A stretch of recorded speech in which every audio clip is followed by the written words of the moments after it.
digital currencies. So I was given the background, Lucci. You just jumped in, but I'll give you a quick recap. So back in the Christian circles that I used to be a part of in the 90s, there were these preachers, and there was also this comic book company called the Jack T. Chick made, and they would talk about one world currency, and it was all tied into the end of the world, Revelation, Mark of the Beast, and things like that. Pretty much everything we're talking about right now, except back Okay. then we used to make fun of those people. We would mock them, scoff them, whatever. Like these guys are a little bit radical, you know. Jesus is cool.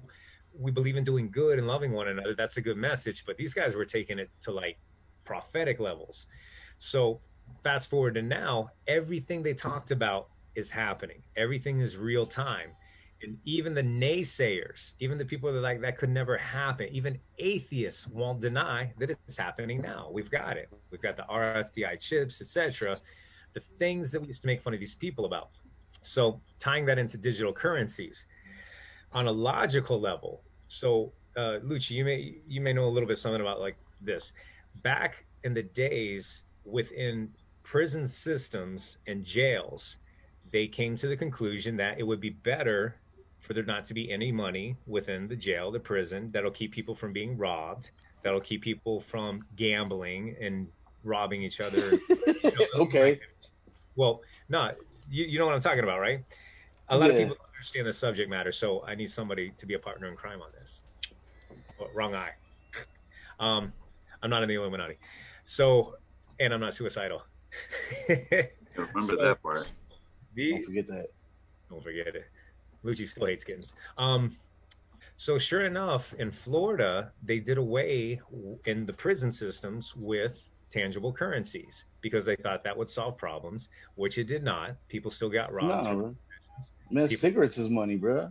Thank you. Look, Something. look, I can break it down easy like this. In Ohio, when you first get your sentence and they ship you off to prison, you don't go to your parent institution. You go to what they call a reception center. And at the reception center, you have no money on your books unless you have some money with you, but you still can't go to the store for the first 2 weeks you're there. So you have literally nothing. You can't buy any essentials or any wants or anything like that. What you have is what you have until the tooth comes up and your money comes to and whatnot.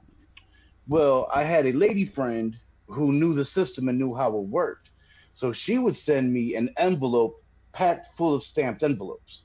And she'd send me 4 or 5 of these at a time. So these envelopes I have now, that's my money. At the time they were 40 cents a piece. So I get a couple of those together. I could get a pouch of roll ups or I could get a couple of sodas or something. You know what I mean? If I needed Cigarettes. deodorant or soap, Enough time. if I needed deodorant, soap, or batteries for a Walkman, I had stacks of envelopes with stamps on them. So man, I got money. I could buy whatever I needed. So like I'm day three in there. I'm smoking a cigarette. Guys like, yo, where'd you get the cigarettes from? I'm like, I got money, B. Like I knew the system before I got there. So yeah, like just because you don't have physical money doesn't mean that things can't be bought and paid for. Thank you. So anyway, that was the idea, and that was the justification of removing the money. So they're like, no one will get robbed, whatever. Well, I'm sure people still got jacked walking from their canteen for their I mean, cigarettes, like and ask anybody who's ever had their box kicked. there you go. So anyway, it didn't solve the problems, but it was a test run. And the first people, those of you that know about conspiracy theories, the test run is always done on military people and prisoners. That's you. Well, You always pick the easiest people to manipulate or the most vulnerable, yeah. and you take advantage of them. And that's a fact. Even Obama said we historically have done horrible things to our military. He said it himself. So if you don't believe Obama, I don't know what to tell you. Um,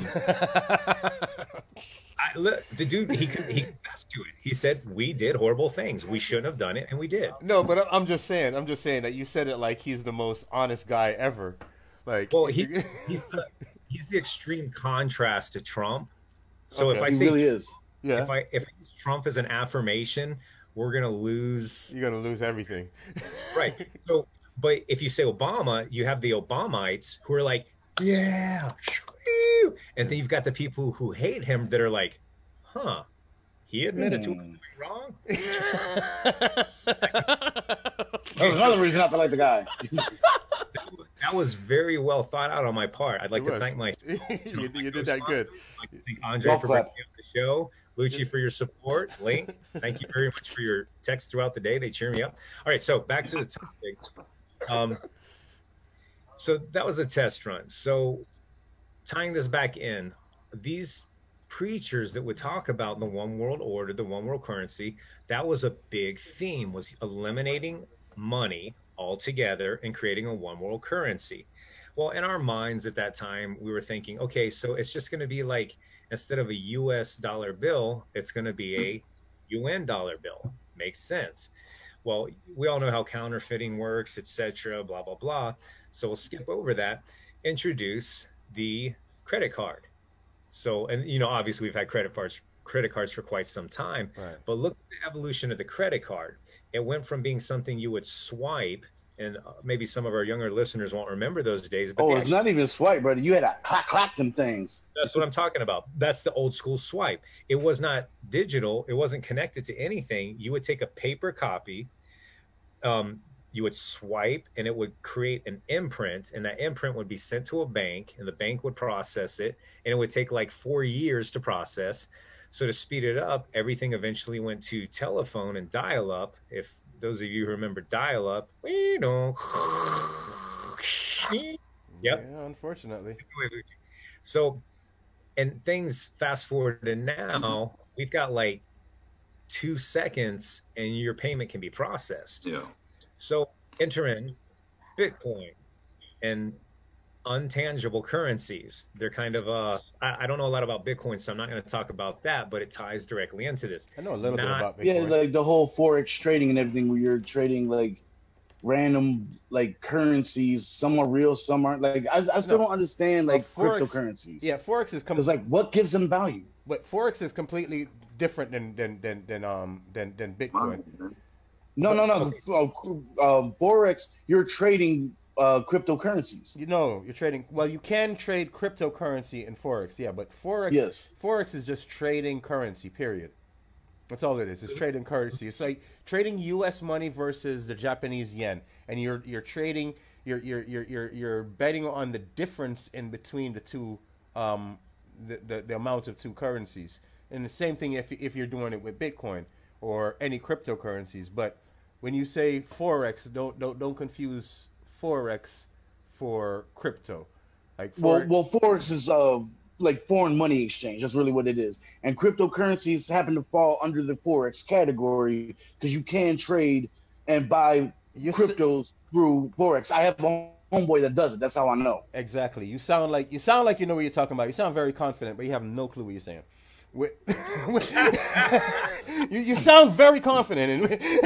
Well, yeah, like you gotta be confident when you say shit. Even if you full of shit and you sound confident, somebody's gonna believe you. Yeah, but we ain't gonna do that to our audience, bro. We're not gonna do All that. right, so- I'm not gonna sit here and let you do that to the audience. Go ahead. I don't Go get ahead. kittens, man. What can I say? Go ahead, though. Go ahead, bro.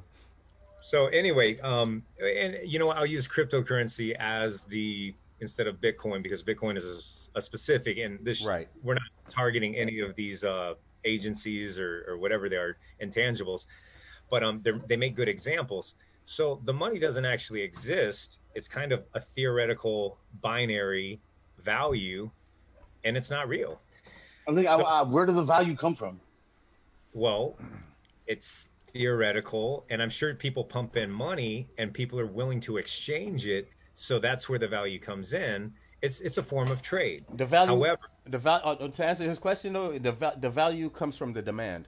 Period. That's all it is. It's just the demand. That's what creates the value. and you have to be able to purchase something with it for it to have a value. It has to have some tangible value, even though it's an intangible. For those of you that do not understand the word tangible, and I'm not saying that to be demeaning, tangibles are things that you can handle. Like this is a pair of glasses. It's not me talking about them. They physically exist. So we have tangible currencies and we have intangible currencies. So one of the things, kind of a little bit scattered here, I want to tie it back in, is there was a danger in everything going in the direction where there's no longer tangible trades. And one of the things that we saw, and this is going as far back as the 90s, that if it were possible, and remember back then we just thought it was a bunch of, kind of like people talking, never going to happen, can't happen, because nobody's going to part with their money. Everybody likes to carry a wad of cash or whatever. So you fast forward to now, and it's on the horizon. We're on the threshold of people being willing to eliminate money, and not only being willing to, right now with this COVID thing, canceling out coins, like there's a coin shortage. There ain't a coin shortage. The same amount of coins exist, just you ain't using them, or the Federal Reserve is sucking them up, and whatever. No, I can honestly say, like, there really is a coin shortage, and it's because it's not that they're taking them out of circulation. But where are they going? Where are they going though? It's metal. They can't disappear. They can melt it down and make it into fucking tin trucks or fucking bullets or some shit. Right. You know what I'm saying? There's a legitimate coin shortage. Go to the bank tomorrow. Try to get 2 rolls of quarters. See what happens. They're going to tell you no. This ties in to what we're talking about. It's a fabricated coin shortage. If you have 10 coins circulating in the United States, there's 10 coins. It doesn't matter whether you melt it into a Trojan horse or whatever. That coin still exists. Just because you manipulate it and changed it doesn't mean that those materials don't exist. Because I've been sitting here thinking about this, because I go through it in my job daily, where like I gotta ask people for exact change because I ain't got it to give you. And then I'm thinking like, yo, like you put the coins into circulation. The only way you get the coins out of circulation is physically taking them out. Because I know, like, maybe you guys got like maybe 30 or 40 bucks in change in like an old fucking coffee can sitting in the corner of your closet or something. And that bitch gonna stay there too. If everybody has that, real quick before because I mean I would love to stay on it, but we do got to get to Justine in a second. Okay. So are you guys for or against digital currency? I mean, me personally, I prefer the tangible currency. But the way the future is going, we don't know which way it is. Everything seems to just be getting lazy. Vince, are you for it, against it, what? Well, let me summarize. Because we're gonna have to cut to Christine Justine now. I'm gonna summarize it up because this is what it was leading to. The second you do away with the tangible currency, a real tangible currency, things of value, you eliminate your freedom of privacy. That is the summary of it. If I can't, let's just say, Dre, you see me on the street, you know I'm hurting. Mm-hmm. You can't just pass me a couple bones being dollar bills. You can't just pass me a couple dollar bills. It doesn't exist anymore. It's non-tangible. Right. You want to do something anonymous for somebody who's hurting. Now you got to do it through Venmo or whatever company, said company, and this is not anything to do with Venmo, but you got to go through this computer company. They're going to take their little share, and now they know who the money went to. And so that privacy not only has been lost, because now somebody knows what you did, but you lose the autonomy. You lose your freedom of choice to do with your money what you want to. No more garage sales, no more things like that, unless you run it through somebody else's system.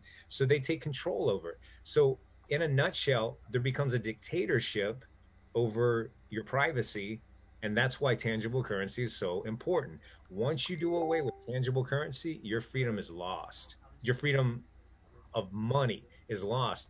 These credit card companies have already been, or certain processing companies have already boycotted. I'll use this one because this is a hot topic. Have already boycotted you being able to purchase things online from, let's say, Bass Pro Shop if it has anything to do with a firearm. They won't process the payment. So somebody else is in control of your freedom because they have the power to, because of intangible currencies. So apply that to whatever subject you want. I just picked the hottest one, the easiest one. You lose your freedom of choice. You lose your freedom of privacy. It's all eliminated. The second that tangible money is gone. Yeah, that's absolutely right.